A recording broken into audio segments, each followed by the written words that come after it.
Euskarazko hezkuntza debekatuta zegoenean, ameslari haiek ikastolak sortzeko moduak asmatu zituzten.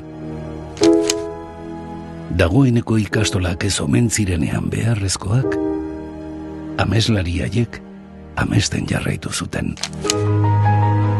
Euskal kurrikuluma amestu zuten.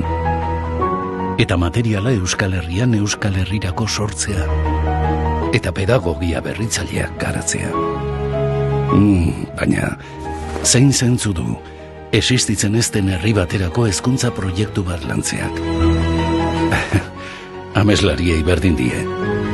Temati jarraitzen dute amesten, eta autoeraketaren bidez, herriz herri eraiki nahi dute Euskal Herri osorako proiektua.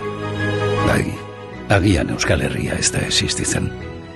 Baina bada eremu bat, non herriak ikastolak sortzen dituen, eta Euskal Herriaren antzandia du. Ameslari horiek.